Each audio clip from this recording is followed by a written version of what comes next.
I hope आप सब बहुत अच्छे हैं। तो भाई चैप्टर चल रहा है हमारा जैव प्रक्रम, बहुत ही ज्यादा इंपॉर्टेंट चैप्टर। लेक्चर नंबर 5 पर हम लोग आ चुके हैं। भाई अगर बात करें इससे पहले वाली क्लास की, क्या पढ़ा था भाई हम लोगों ने? भाई हमने जाना था श्वसन क्या होता है, सांस लेना क्या होता है, जाना श्वसन पथ को। ठीक है, अब बारी है आज के एक न्यू टॉपिक की। और आज की क्लास में हम कौन सा टॉपिक पढ़ने वाले हैं तो जल्दी से बता देती हूँ। तो आज हम जो पढ़ेंगे भाई प्राणियों में श्वसन, यानी कि अलग अलग जो प्राणी होते हैं वो भाई श्वसन की क्रिया किन अंगों से कर रहे हैं, मानव श्वसन तंत्र और साथ ही साथ क्विज। ठीक है, तो आज की क्लास में ये टॉपिक्स होने वाले हैं कवर। अब बढ़ने की बारी है भाई आगे, फिर तो बढ़ते हैं जल्दी से आगे यहाँ पर और आ जाते हैं अपने टॉपिक पर।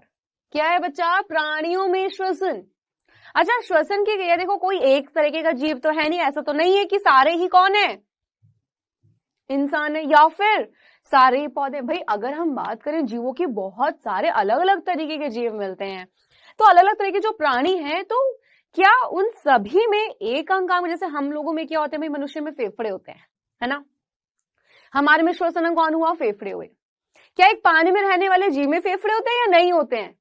क्लियर। तो इसी अकॉर्डिंग होता क्या है बच्चा कि अलग अलग जो जीव होते हैं सभी में श्वसन अंग कुछ अलग अलग होते हैं। जैसे भाई किसी में, जैसे मनुष्य की बात करें, सभी मनुष्य में फेफड़े होते हैं। पानी में रहने वाला जो एक जीव होता है उसमें, यानी मछली जो होती है उसमें क्या मिल रहा है, मछली में गलफड़े मिल रहे हैं, इसलिए वो सांस ले पा रही है। तो सभी में श्वसन अंग अलग अलग है। तो एक बार देख ले कौन कौन से हैं। चलिए, तो भाई भिन्न भिन्न प्राणी, भिन्न भिन्न का मतलब होता है बच्चा अलग अलग। ठीक है, और जो बच्चे नोट्स बना रहे हैं बहुत इजी तरीके से, बहुत आसान तरीके से, सिंपल लैंग्वेज में आप नोट्स बना सकते हो।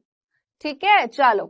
तो भिन्न भिन्न प्राणियों में श्वसन के भिन्न भिन्न तरीके पाए जाते हैं, यानी कि अलग अलग तरीके की। भाई कोई कैसे सांस ले रहा है तो कोई कैसे सांस ले रहा है। ओके, अब जैसे सरल एक कोशिकीय प्राणियों जैसे अमीबा में श्वसन किसके द्वारा? कोशिका झिल्ली द्वारा होता है। ठीक है, किसके भाई? कोशिका झिल्ली द्वारा गैसों के साधारण, यानी कि भाई विसरण द्वारा। विसरण क्या है बच्चा? एक प्रकार की क्रिया। क्या है विसरण? एक प्रकार की क्रिया होती है। अब इस विसरण का मतलब क्या होता है, मैं आपको बहुत सिंपल लैंग्वेज में बताऊं तो विसरण का मतलब है फैलाव। ठीक है, तो सरल एक कोशिकीय प्राणी कौन से? जो एक कोशिका से बने होते हैं, जिनके अंदर सारी की सारी, जैसे अमीबा तो आप पढ़ भी चुके हो, एक ही कोशिका से बना हुआ था, सारी की सारी क्रिया एक ही कोशिका में रह के कर रहा था। इस तरीके से जो जीव होते हैं, यानी कि एक कोशिकीय प्राणी। तो इनमें जैसे अमीबा में, तो श्वसन किसके द्वारा? कोशिका झिल्ली द्वारा। कौन सी क्रिया के जरिए? विसरण क्रिया के जरिए हो रहा था। आगे आ जाइए। केंचुए के समान प्राणी जो मिट्टी में रहते हैं, वायु से ऑक्सीजन अवशोषित करने के लिए और कार्बन डाइऑक्साइड निकालने के लिए अपनी त्वचा का क्या कर रहे हैं? प्रयोग करें। तो भाई उनमें, यानी कि श्वसन अंग कौन हो गया केंचुए में? त्वचा हो गई। स्किन से सांस ले रहा है तो उसमें श्वसन अंग कौन सा है भाई? वहां पे आपका त्वचा आ गया। आगे देखिए, किसकी बात कर रहे हैं? जलीय प्राणियों जैसे मछली में श्वसन अंगों के रूप में गलफड़े, यानी कि गिल्स होते हैं, जो जल में विलय ऑक्सीजन क्या करते हैं? प्राप्त करते हैं और कार्बन डाइऑक्साइड शरीर से बाहर निकालते हैं। आपने देखा होगा कि जैसे हम लोग भाई धरती पर रहते हैं, हम लोग वायु क्या कर रहे हैं भाई? अंदर ले रहे हैं, और यानी कि ऑक्सीजन को ले रहे हैं और कार्बन डाइऑक्साइड को बाहर निकाल रहे हैं। तो स्थल पर जो जीव रहते हैं, जैसे हम लोग मनुष्य, हम लोगों में क्या है? फेफड़े मिलते हैं। लेकिन अगर हम पानी में जैसे भाई तैरते हैं, ठीक है, तो हम देखते हैं कि हम पानी में सांस नहीं ले पाते। क्यों नहीं ले पाते? क्योंकि हमारे में क्या मिल रहे हैं? फेफड़े मिल रहे हैं। वहीं पे एक मछली जो होती है पानी से बाहर निकलती ही मर जाती है। क्यों? क्योंकि उसमें गलफड़े मिलते हैं, तो वो पानी में सांस ले सकती है। क्लियर। नेक्स्ट है कीटों जैसे टिड्डा, तिलचट्टा, ये कॉकरोच होता है। मक्खी और मच्छर में उन क्या होता है भाई? उनके शरीर पर श्वास रंध्र नामक सूक्ष्म छिद्र और श्वास नली नामक वायु नलियां श्वसन अंग होते हैं। एंड लास्ट वाला पॉइंट इंपॉर्टेंट है, देखिए स्थलीय प्राणी। स्थलीय प्राणी कौन होते हैं? जो स्थल पर रहते हैं।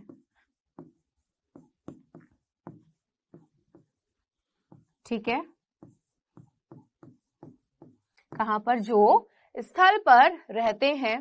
तो स्थलीय प्राणियों जैसे मनुष्य, पक्षी, छिपकली, कुत्ता यानी कि डॉग और मेंढक इत्यादि के श्वसन अंग फेफड़े यानी कि लंग्स होते हैं। और मेंढक फेफड़े और त्वचा दोनों के द्वारा क्या कर सकता है? सांस ले सकता है, क्योंकि मेंढक क्या है? उभयचर, वो धरती पे भी रहता है। ठीक है, और आपको पता है भाई सिंपल सी बात, वो पानी में भी रह लेता है, तो वो उभयचर है जो धरती यानी कि स्थल और जल दोनों जगह पर रहता है। क्लियर? ये तो बहुत सिंपल बात थी, आपके नॉलेज के लिए पॉइंट्स मैंने बताए कि भाई देखो अलग अलग प्राणी में क्या होता है भाई, अलग अलग श्वसन अंग होते हैं, उनके सांस लेने यानी श्वसन की क्रिया के लिए अलग अलग उनका तरीका होता है, वो हमने जाना। ओके, अब यहाँ पे जो बारी आती है वो किसकी आती है बच्चा? मानव श्वसन तंत्र की।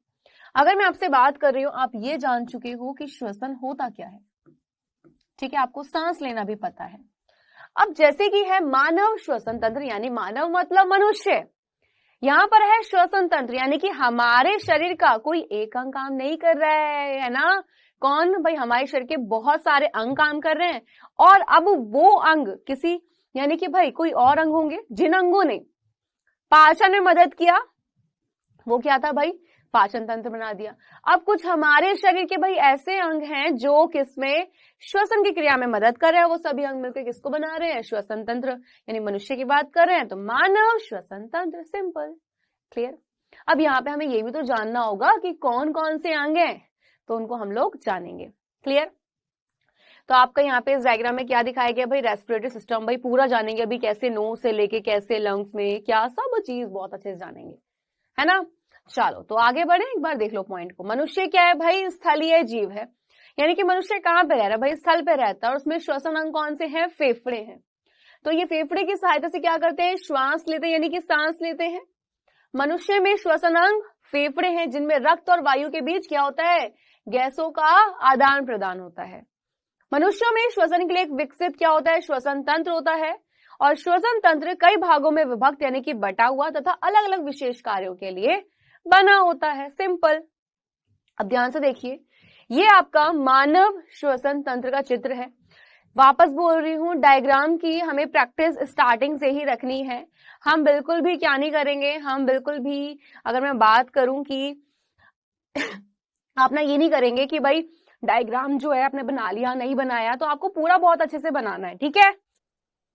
डायग्राम क्यों बोल रही हूं मैं बनाने के लिए आप लोगों को? डायग्राम में इसलिए बोल रही हूँ क्योंकि बच्चे ना प्रैक्टिस नहीं करते हैं स्टार्टिंग से। क्लियर? और अगर आप स्टार्टिंग से प्रैक्टिस नहीं करोगे ना, तो प्रॉब्लम आती है कहाँ पे? जब आपके एग्जाम्स आ जाते हैं। तो यहाँ पे सिंपल क्या करना है आपको?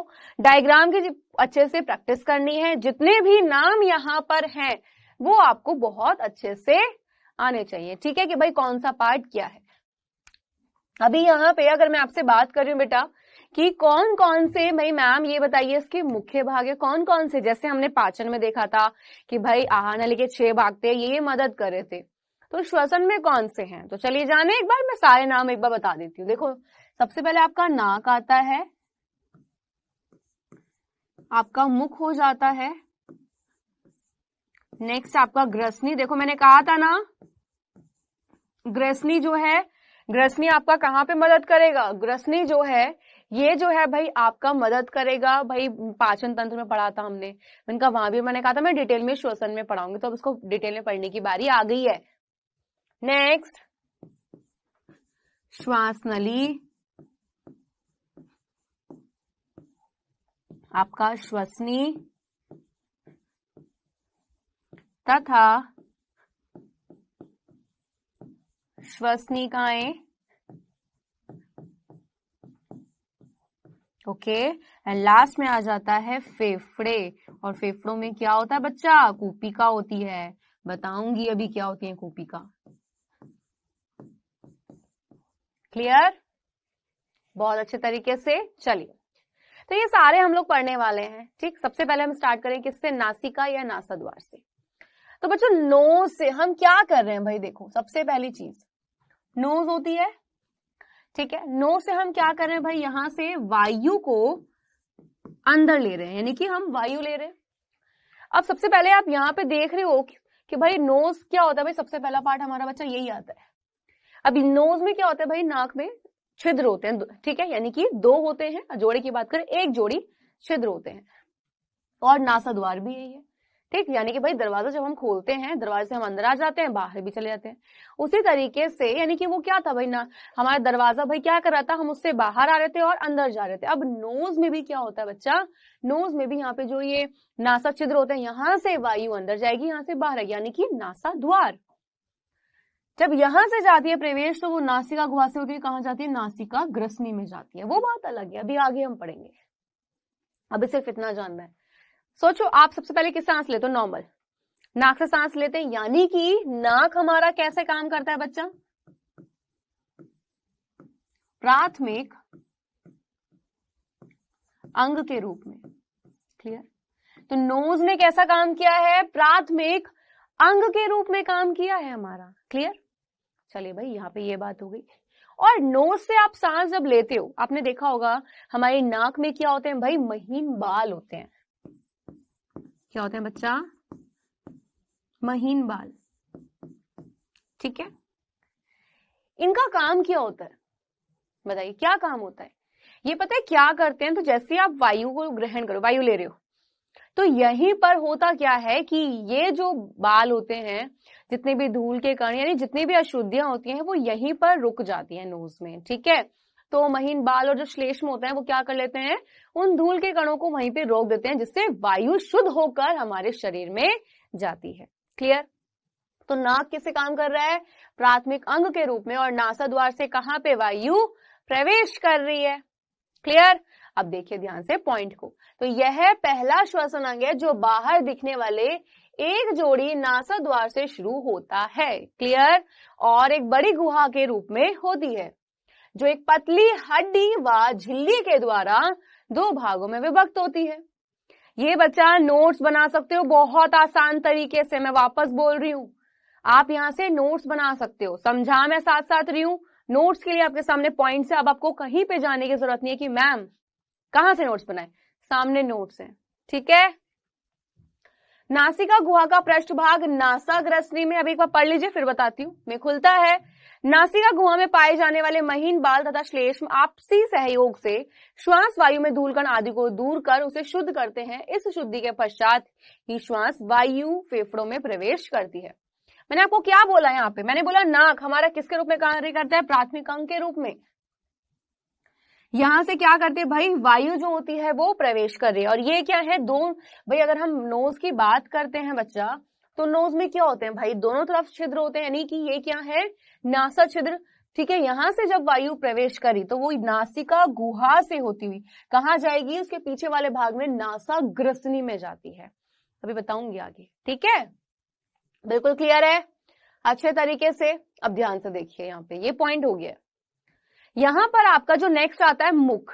मुख क्या होता है, ध्यान से सुनो, हमने मुख का नाम क्यों लिया है? अच्छा, कभी कभी जुकाम हुआ है, जुकाम हुआ है, या कभी ऐसी सिचुएशन आई है कि आप नाक से सांस नहीं ले पा रहे हो, फिर आप किसका इस्तेमाल करते हो, अपने मुंह का इस्तेमाल करते हो, है ना। तो सबसे पहले अगर हमें नॉर्मल सांस ले रहे हैं, नॉर्मल, तो हम किसका इस्तेमाल कर रहे हैं, नोज का, है ना। वहीं पे कोई प्रॉब्लम आ गया, आप नाक का इस्तेमाल नहीं कर पा, जुकाम हो गया, आप किसका इस्तेमाल करते हो, मुंह का, ऐसे से करते हो। तो वहीं पे जो मुख है ये काम करता है द्वितीयक अंग के रूप में। ठीक है, द्वितीयक अंग के रूप में कार्य करता है। तो यहां से क्वेश्चन बनता है कि द्वितीयक अंग के रूप में कौन कार्य करता है, मुख, नाक, ग्रसनी, और ऑप्शन दे देते हैं, तो आपको याद रखना है मुख कार्य करता है। लेकिन नाक से और मुंह से सांस लेने में एक बहुत बड़ा डिफरेंस होता है। क्या कि जब हम नाक से क्या करते हैं बच्चा, सांस लेते हैं, तो वायु शुद्ध होकर हमारे शरीर में प्रवेश करती है। क्लियर? तो क्या करती है भाई, जो वायु होती है, ठीक है, वो शुद्ध होकर हमारे शरीर में, यानी कि भाई नाक से शुद्ध होकर वायु शरीर में प्रवेश करे तो कहां जाएगी, फेफड़ों में। तो भाई सिंपल सी बात है, नाक से वायु शुद्ध होकर हमारे शरीर में यानी फेफड़ों के पास पहुंचती है। जबकि अगर हम बात करें मुख की, ठीक है, तो मुंह से डायरेक्ट हम सांस ले रहे हैं, हमारे मुंह में कोई बाल वगैरह नहीं मिल रहे हैं जो उस वायु को शुद्ध करें, धूल के कणों को रोक दें, नहीं। इससे आसानी से जो बैक्टीरिया वगैरह होते हैं ना हमारी बॉडी में, यानी कि शरीर में प्रवेश कर सकते हैं, जिससे बीमारियां हो सकती हैं। तो मुख से क्या होता है बच्चा, मुख से श्वास लेने पर वायु शुद्ध होकर, ठीक है, हमारे किसमें भाई, हमारे शरीर में प्रवेश नहीं करती। कैसी वायु गई, अशुद्ध, जिससे कई बीमारियां हो सकती हैं। तो नाक और मुंह का काम समझ आया। प्राथमिक अंग के रूप में किसने काम किया, नोज ने, नाक ने। द्वितीयक अंग के रूप में किसने काम किया है, द्वितीयक अंग के रूप में काम किया है किसने, हमारे मुख ने। क्लियर। और दोनों से क्या है भाई, यहाँ पे दोनों से यानी कि भाई सांस लेने का फर्क, अंतर दोनों में ये है कि नाक से जब हम सांस लेते हैं तो वायु शुद्ध होकर प्रवेश करेगी, क्योंकि नाक में महीन बाल और श्लेष्म होते हैं जो धूल के कणों को वहीं रोक देते हैं, जिससे हम भाई वायु जो शुद्ध है वो हमारे शरीर में गई है, कोई बीमारी नहीं होगी। लेकिन अगर हम डायरेक्ट मुंह से सांस ले रहे हैं तो जितने बैक्टीरिया वगैरह होते हैं यानी जीवाणु वगैरह हमारे शरीर में प्रवेश कर जाते हैं, ठीक है, आसानी से। अब यहाँ पे ये पॉइंट होगी। अब देखिए आप मुख वाले पार्ट। तो मुख श्वसन तंत्र में किसके रूप में, द्वितीयक अंग के तौर पर क्या करता है बच्चा, कार्य करता है। ठीक है। श्वास लेने में मुख्य भूमिका किसकी होती है, नासिका यानी कि नोज, ठीक है, यानी कि नाक की होती है। लेकिन आवश्यकता होने पर मुख भी श्वास लेने के काम आता है, क्योंकि जुकाम हो गया फिर कैसे सांस लें, को भाई ऐसी जगह हो या फिर भाई कुछ ऐसा हुआ है कि आप नाक से सांस ले ही नहीं पा रहे, फिर तो मुंह का इस्तेमाल करते हैं ना बच्चा। यहाँ पे ये बात ध्यान देने योग्य है कि मुख से ली गई श्वास वायु नासिका से ली गई श्वास की भांति शुद्ध नहीं होती है। इतना पॉइंट याद रहेगा? हाँ जी, याद रहेंगे, पॉइंट्स रखने पड़ेंगे, है ना। अभी तो बहुत इजी है, अभी तो आगे बढ़ना है इसमें। चलो, तो मुख वाला पार्ट हो गया है क्लियर। अब यहाँ पर कौन आता भाई, ग्रसनी। ग्रसनी को पॉइंट देखने से पहले एक बार इसके बारे में वापस समझाऊंगी। आपको पता है कि पहले मैं समझाती हूँ फिर पॉइंट दिखाऊंगी। पाचन तंत्र में भी पढ़ी थी, है ना, और अब वापस से श्वसन तंत्र पर यहाँ पे डिटेल में पढ़ना है। ग्रसनी जो होती है बच्चा, ये देखो तीन इसके यानी कि बांटी गई है तीन तरीके से, तो देखो ध्यान से बिल्कुल। नंबर 1 नासाग्रसनी, क्लियर। सेकेंड नंबर पे क्या आ जाता है, हाँ जी जल्दी से, तीन पार्ट है भाई यहाँ पे ग्रसनी के, किसी को पता है? ग्रसनी जो भाई ये ग्रसिका नहीं है, दो अलग अलग वर्ड है, याद रखेगा। हाँ जी, कौन कौन से, जल्दी से बताओ। एक ग्रसनी था, एक ग्रसिका था। ग्रसिका को हम ग्रासनाल भी कहते, जहां से भोजन आमाशय में जा रहा था। ग्रसनी तो ये सुनिश्चित करती है कि क्या खाना खाने वाली नली में जा रहा है, क्या वायु वायु वाली नली में जा रही है, ठीक है। और यहाँ पे ये होते कितने तरीके से, तीन से, तो नासाग्रसनी, अधोग्रसनी और कंठग्रसनी। आपका यहाँ पे बहुत ध्यान से देखिए यहाँ पे, ठीक है। तो यहाँ पे जो आपकी भाई दी हुई है, बिल्कुल ये देखिए ध्यान से यहाँ पे, एक तो नासाग्रसनी, मुखग्रसनी और अधोग्रसनी। अधोग्रसनी को हम कंठग्रसनी भी कह देते हैं, लेकिन यहाँ पे काम क्या है इनके, क्लियर, कि कहां से कहां पे जा रही है वायु। हमें इतना समझ आ चुका है कि बस सबसे पहले हमने वायु को लिया, अब यहाँ से भी तो वायु कहीं जाएगी। जैसे खाने को चबाया था तो वो ग्रसिका से होती है आमाशय में गई थी, अब यहाँ से वायु कहाँ जाएगी। तो ग्रसनी के हैं तीन पार्ट, नासाग्रसनी, ठीक है, मुखग्रसनी, आपका कंठग्रसनी, जिसको हाँ जी, जिसको हम क्या कह देते हैं, जिसको अधोग्रसनी भी हम लोग कह देते हैं, या अधोग्रसनी।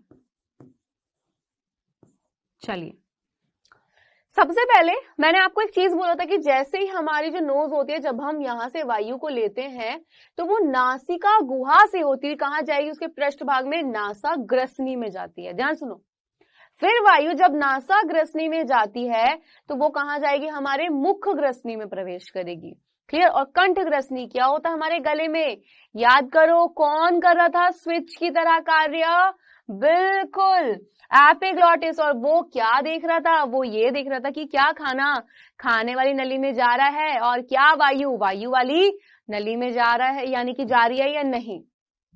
पॉइंट देखिए, ग्रसनी एक पेश है, चिमनी नुमा क्या है भाई, संरचना है जो नासिका गुहा के पृष्ठ भाग से आहार नाली, आपका जो भाई खाने की जो नली थी आहार नली के ऊपरी भाग तक फैली हुई है। ग्रसनी को 3 भागों में बांटा गया है, कौन कौन से, तीनों पार्ट बता चुकी हूँ, नासा ग्रसनी, मुख ग्रसनी और अधोग्रसनी या कंठ ग्रसनी। इतनी चीजें क्लियर है। आगे देखिए, नासिका जो नासा ग्रसनी होती है वो कहां से, नासिका गुहा के पृष्ठ भाग में पाए जाने वाले ग्रसनी का प्रथम भाग है। मैंने यही चीज आपको बताई कि सबसे पहले आप जब सांस ले यानी कि वायु को लेते हो तो वो नासिका गुहा से होती हुई कहां के, उसके पृष्ठ भाग में नासा ग्रसनी में क्या करती है, प्रवेश करती है। वायु नासिका गुहा से गुजरने के पश्चात नासा ग्रसनी से होती हुई मुख ग्रसनी में आती है। बिल्कुल मैंने यही बोला कि नासा ग्रसनी में जाएगी, फिर वहां से मुख ग्रसनी में जाती है। मुख से ली गई श्वास सीधे मुख ग्रसनी में। ध्यान से सुनो, अगर आप नाक से सांस लेते हो तो सबसे पहले वायु नासिका गुहा से होती हुई कहां जाएगी, पृष्ठभाग में, नासा ग्रसनी में, फिर वहां से जाती है मुख ग्रसनी के पास। लेकिन आपको याद रखना है कि अगर आप मुख से सांस लेते हैं तो डायरेक्ट वो नासा ग्रसनी में नहीं जाएगी, फिर वो सीधा मुख ग्रसनी में जाती है।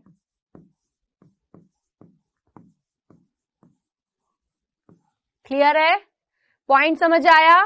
आगे देखिए, मुख ग्रसनी से वायु कंठ ग्रसनी से होती, यानी कि भाई मुख ग्रसनी में गई और फिर कहां पे, कंठ ग्रसनी में।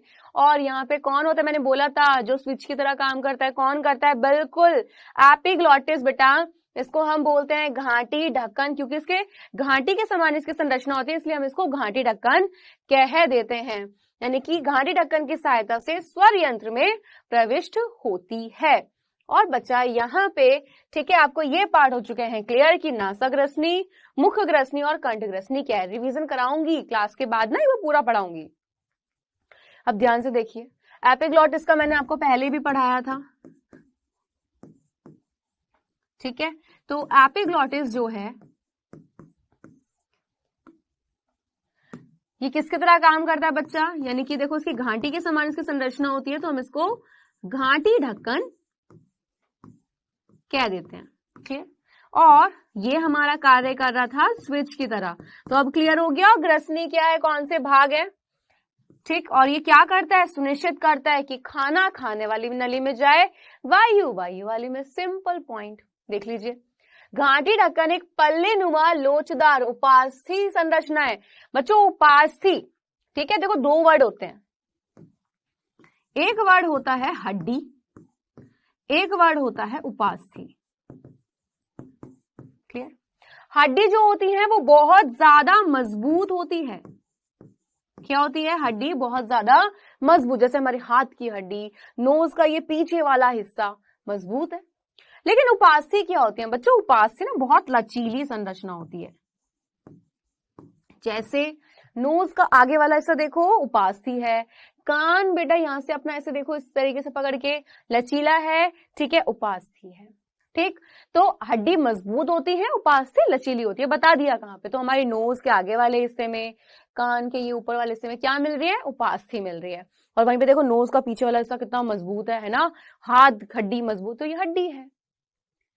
तो घाटी ढक्कन एक पल्ले नुमा लोचदार उपास्थि संरचना है जो श्वास नली एवं आहार नली के मध्य एक स्विच का कार्य कर रहा है। जो पॉइंट्स मैं आपको बताऊंगी बस वही पॉइंट्स यहाँ पे लिखे हैं एक प्रॉपर तरीके से कि आपके नोट्स बन जाएं, है ना। और नोट्स स्टार्टिंग से बनाने हैं, डायग्राम की प्रैक्टिस स्टार्टिंग से करनी है। क्योंकि ग्रसनी भोजन निगलने में भी स्विच का कार्य करता है, ठीक है। तो ऐसे में होता क्या है कि भाई यहाँ पे एपिग्लॉटिस एक ढक्कन के तौर पर कार्य करता है तथा यह सुनिश्चित करता है कि वायु श्वास नली में ही जाए तथा भोजन आहार नली में। सिंपल। अब आता है श्वास नली। तो सोचो बेटा, देखो ध्यान से, बिल्कुल यहाँ पे आपकी जो नोज थी आपने ले ली वायु को अंदर, ठीक है, वो नासिका गुहा से हुई, कहाँ गई, नासा ग्रसनी में, नासा ग्रसनी से मुख ग्रसनी, मुख से कंठ ग्रसनी। अब ये देख रहे हो ये वाली संरचना, ये पूरी जिसमें मैं लाइन खींच रही हूँ, ध्यान से देखो, जिसको मैंने डार्क कर दिया ब्लैक से, बिल्कुल इस तरीके से। ये जो नली है ये क्या है, हमारी श्वास नली। तो भाई यहां से ये नोज थी, वायु गई यहां से, नासक, रसनी, आपका मुख और कंठ। फिर ये आगे जो आ रही है इस तरीके से, ये वाली, इसको हम बोलते हैं क्या, श्वास नली। कि वायु इस श्वास नली के जरिए कहां जा रही है, देखो यहां से वायु गुजरेगी और जाएगी फेफड़ों में, तो ये जो नली है। क्लियर? अब ध्यान से सुनिए, ये है श्वास नली। क्लियर? और श्वास नली में होता क्या बच्चा, यहाँ पे ना ये सी टाइप के उपास्थि के छल्ले पाए जाते हैं। क्लियर? बिल्कुल, देखो ये क्या है, सी आकार के, अब तो उपास्थि क्लियर है ना, सी आकार के उपास्थि से बने छल्ले। ओके, अब आप सोचोगे मैम इनका काम क्या है। अच्छा देखो, मेरे दोनों हाथ हैं भाई, ठीक है, मेरे हाथ में अगर कुछ नहीं है तो भाई ऐसे मैं अपने दोनों हाथ बहुत आसानी से मिला रही हूँ। अब सोचो मेरे दोनों हाथों के बीच में अगर ये पेन है, क्या मैं अपने हाथों को मिला पाऊंगी? नहीं। तो ये जो छल्ले हैं ये कुछ इसी तरीके का काम कर रहे हैं। क्या? कि ये जो नली है ना बेटा, ये वाली जो श्वास नली है, इसको आपस में चिपकने से रोक रहे हैं, क्योंकि अगर ये चिपक गई तो वायु अंदर फेफड़ों के पास नहीं पहुंच पाएगी और हम सांस नहीं ले पाएंगे। क्लियर?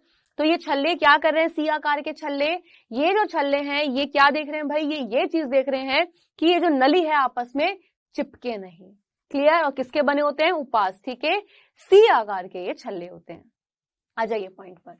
तो नासा द्वार से वायु कंठ में पहुंचती है, जहां श्वास नली नामक, ठीक है, यानी कि श्वास नली क्या करे भाई, वहां से वायु जा रही है कहां पे, फेफड़ों के पास, यानी कि श्वास नली द्वारा फेफड़े अर्थात फुफ्फुस, तो यानी ना फेफड़ों को फुफ्फुस भी कहते हैं, यानी लंग, इनमें पहुंचती है। श्वास नली में उपास्थि वलय, यानी कि बेटा ये जो छल्ले हैं, ठीक है, छल्लों को हम ना वलय भी कह देते हैं, तो कंफ्यूज मत हो जाना, इंग्लिश में आप रिंग बोल देते हो। क्लियर? छल्ले यानी कि वलय इनके बने होते हैं, जो यह सुनिश्चित करता है कि वायु का मार्ग निपतित नहीं हो, यानी कि भाई वायु जब जा रही है श्वास नली से तो भाई वो रुके नहीं, कोई दिक्कत ना आए, सीधा कहां पहुंच जाए, फेफड़ों के पास। ओके, अब आ जाता है श्वसनी। तो श्वसनी क्या होती है, बिल्कुल ध्यान से देखिए, ये हमारी आई श्वास नली, ठीक है, क्या ये बच्चा, ये हमारी श्वास नली आई है। अब ये जो श्वास नली है, क्लियर, यहाँ पे आपको पता है ये सी आकार के उपास्थि वाले हैं, यानी कि उपास्थि के छल्ले, तो पूरा तो लिखने की जरूरत नहीं है बार बार। क्लियर? ये हमारी श्वास नली।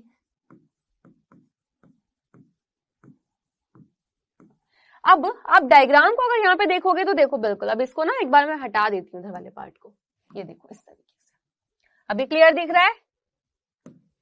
तो ध्यान से देखिए, यहाँ पे ये आ रही थी, ये थी हमारी श्वास नली।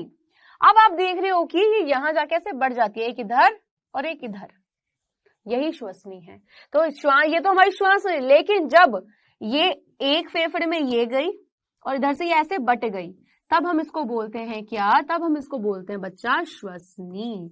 ठीक है, एक श्वसनी कहां पे भाई, एक दाएं फेफड़े में, एक बाएं फेफड़े में चली जाती है, तो इसको बोलते हैं हम श्वसनी। क्लियर? द पॉइंट देखो, तो श्वास नली आगे चलकर दो शाखाओं में विभक्त हो जाती है, यानी कि बढ़ जाती है। ये श्वास नली थी और आगे आगे देखो दो भागों में बढ़ गई, एक ये रही और एक ये रही, जिसे हम क्या बोल रहे हैं, श्वसनी कहते हैं। और श्वसनी की एक एक शाखाएं एक एक फेफड़े में चली जाती है। ठीक है, एक ये इधर वाले फेफड़े में चली गई, ये वाली इधर वाले फेफड़े में, सिंपल। अब आगे आ जाइए, अब यहां पर आ जाता है आपका कौन सा बच्चा, श्वसनी काई क्या होता है।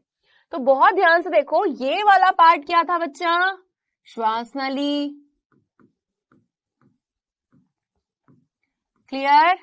ये दो भागों में जब बट रहा है तो ये क्या है आपका, श्वसनी। और वहीं पर आप ध्यान से देखिए, अंदर पूरे में जाल सा फैला हुआ है, जाल देखो, ये जो इस तरीके से, यानी कि ये जब आई ऐसे, ये ऐसे बट गई, अब देखो यहाँ पे इस तरीके से ये जाल सा बना, एक इधर वाले फेफड़े में और एक इधर वाले में, तो ये क्या फैला हुआ है भाई, जाल सा, ये इस तरीके, तो ये आपकी कहलाई जाती है क्या, यही कहलाई जाती है आपका श्वसनिकाएं।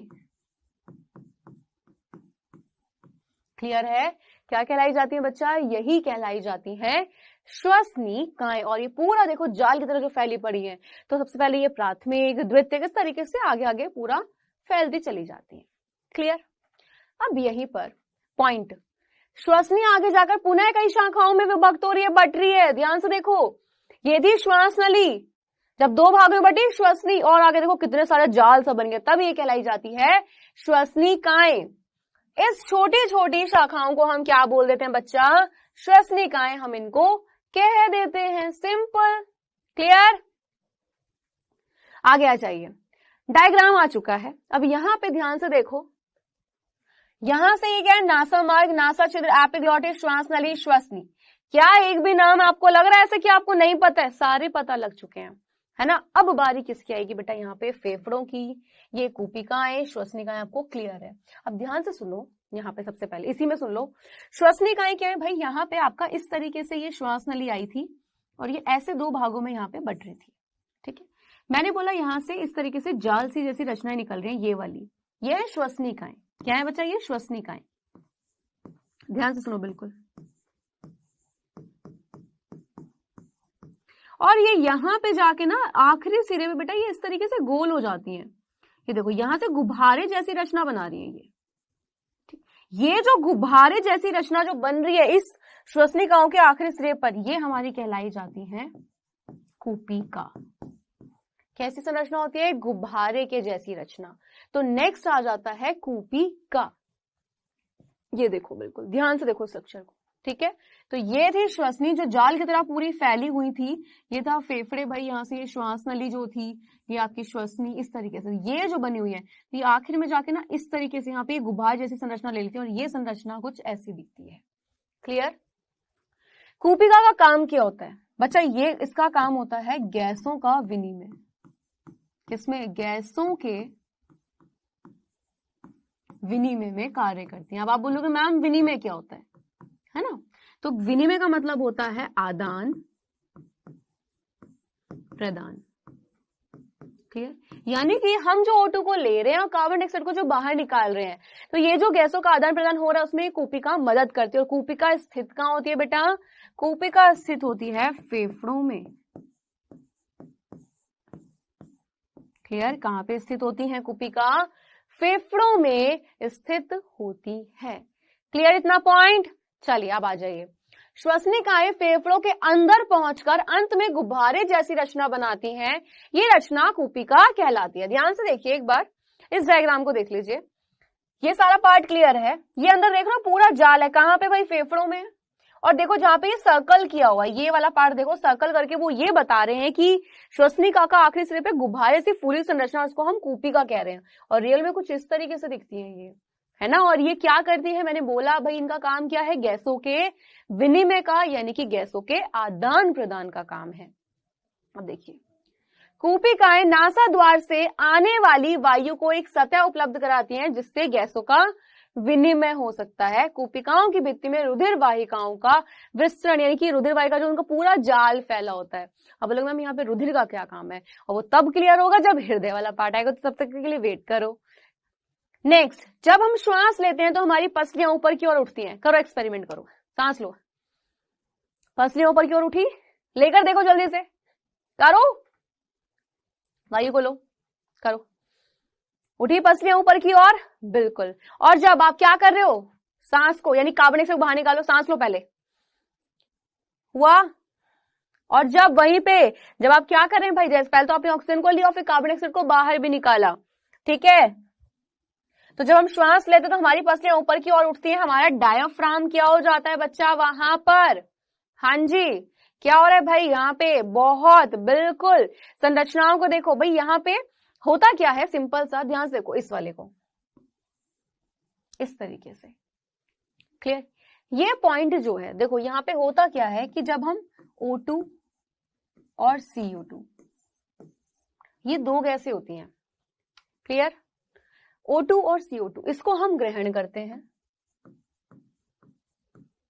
CO2 को हम बाहर निकालते हैं। क्लियर?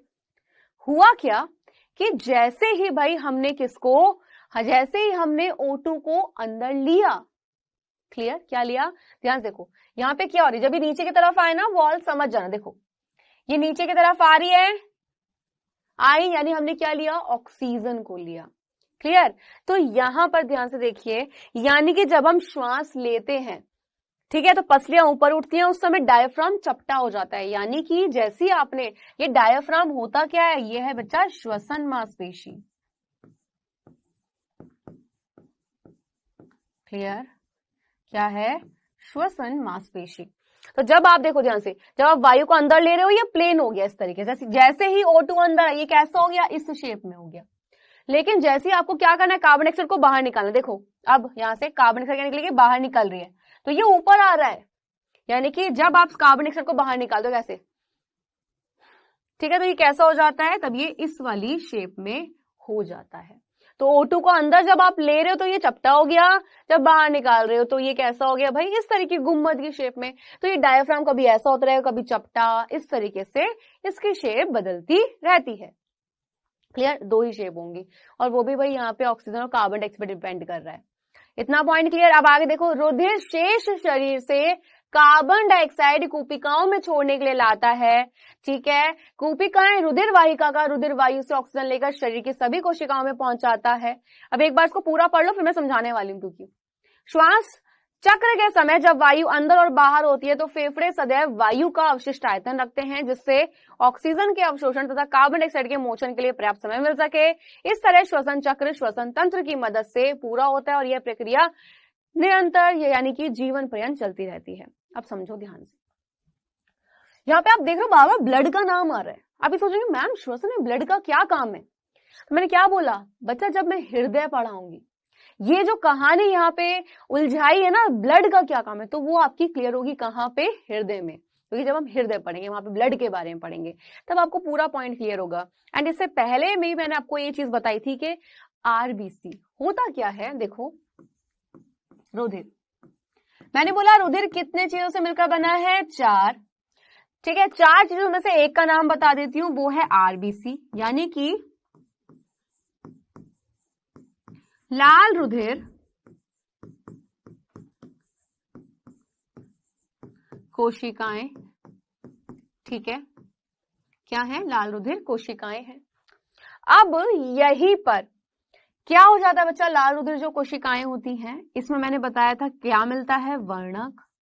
कौन सा वर्णक? हीमोग्लोबिन। ठीक, और ये इसके 2 काम है। नंबर 1 है किसको? लाल रंग देना। किसको देना? रुधिर को। एंड सेकंड काम क्या है? सेकंड है बच्चा यहाँ पे क्या, कि भाई ये जाना जाता है किसके रूप में? श्वसन के रूप में, क्योंकि ऑक्सीजन को हमारे शरीर के एक एक कोशिकाओं तक पहुंचाएगा और CO2 को बाहर निकालने में मदद करता है। यानी कि ये हीमोग्लोबिन श्वसन वर्णक के नाम से भी जाना जाता है। क्लियर? और ब्लड वाला क्या खेल है मैम? ये तो बच्चा आपको तब पता लगेगा जब हृदय पढ़ेंगे। ठीक है, बहुत जल्दी आने वाला है। तो ये क्लियर है यहाँ पे। तो ब्लड क्या करता है? रुधिर हम आपको पता है हमारे पूरे शरीर में बह रहा है, इस हाथ से लेके इस हाथ, सर से लेके पैर। तो वो रुधिर जो बह रहा है वो अपने साथ उसमें क्या है? हीमोग्लोबिन। हीमोग्लोबिन ऑक्सीजन के साथ मिलेगा तो ऑक्सी हीमोग्लोबिन लेके जाएगा और शरीर की कोशिकाओं में पहुंचा देगा, और अपने साथ कार्बन डाइऑक्साइड को लाएगा। और जब हीमोग्लोबिन के साथ कार्बन डाइऑक्साइड मिल जा रही है तब हम बोलते हैं क्या? कार्बोक्सी हीमोग्लोबिन उसको लाएगा, शरीर से बाहर निकाल देगा। तो ये चीजें होती हैं, और यही था आपका पूरा का पूरा मानव श्वसन तंत्र। आ जाइए फिर भाई यहाँ पे OMR 1 मिनट रिवीजन। तो भाई आज क्या पढ़ा आपने? प्राणियों में श्वसन, बहुत सिंपल तरीके से। ठीक है, अभी एक फ्लो चार्ट बनाऊंगी याद रखने के लिए आपको, और साथ ही साथ आपने क्या देखा? हाँ जी, क्या पढ़ा? मानव श्वसन तंत्र। क्लियर है? चलिए एक बार क्विज लेते हैं, फिर रिवाइज करेंगे। और क्विज आ जाती है फर्स्ट क्वेश्चन। क्या है भाई? मानव में श्वसन वर्णक कौन सा है? ज्यादा समय नहीं लेना है, तो फटाफट से बताइए मानव में श्वसन वर्णक कौन सा है? जल्दी से बताइए।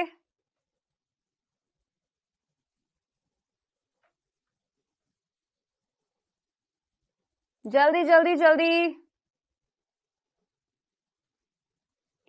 फाइटोक्रोम, साइटोक्रोम, हीमोग्लोबिन, इनमें से कोई नहीं। क्या होने वाला है आंसर? अभी भी बताया आज की क्लास में।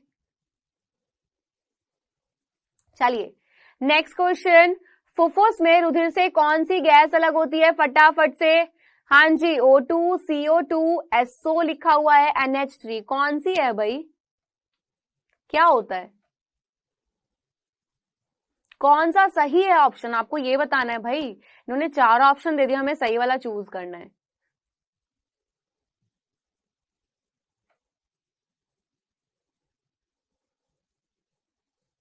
चलिए तो फर्स्ट पे आते हैं, मानव में श्वसन वर्ण कौन सा है? तो बेटा मानव में श्वसन वर्ण कौन होता है? हीमोग्लोबिन।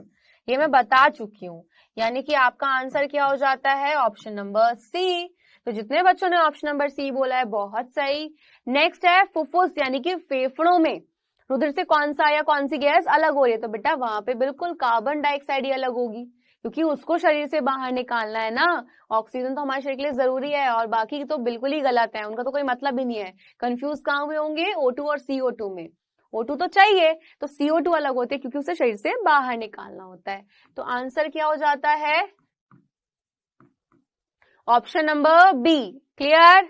चलो अब यहाँ पे एक बार ना एक छोटा सा चार्ट बना रही हूं ताकि आपको चीजें याद रहें। तो ध्यान से सुनिए, सबसे पहले यहाँ पे नाक, ठीक है। नाक से जब आप लेते हो भाई, मुख तो द्वितीय, आपका द्वितीयक अंग के रूप में काम कर रहा है। यहां से कहां जाएगी? नासिका गुहा से। इसको याद रखने का तरीका है ये, ठीक है। नासिका गुहा से होती हुई नासाग्रसनी, नासाग्रसनी से मुखग्रसनी, यहां से कंठग्रसनी, ओके। यहां से कहां जाएगी? श्वास नली में, और कंठग्रसनी के पास ही याद रखना यहाँ पे होता है क्या होता है भाई? एपोग्लोटिस, ठीक है। तो भाई इसको लिख लीजिए, ठीक। तो यहाँ पे क्या आ गया भाई? एपिग्लोटिस, घाटी ढक्कन। श्वास नली से कहां जाएगी भाई? श्वास नली से होती हुई कहां से भाई? श्वसनी से, और फिर वो जाती है सीधा कहां पे? फेफड़ों में, ठीक। फेफड़ों में क्या होता है भाई? कूपिका होती है, और ये क्या करती है? गैसों के विनिमय में सहायता।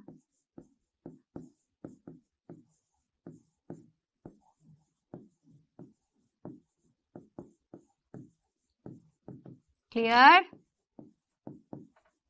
चलो पूरा रिवाइज हो गया बड़े तरीके। सबसे पहले नाक में जाएगी, और आपको पता है कि भाई देखो, सबसे पहले अगर आप मुख से सांस ले रहे हो तो डायरेक्ट वायु कहां जाएगी? मुखग्रसनी में जाती है।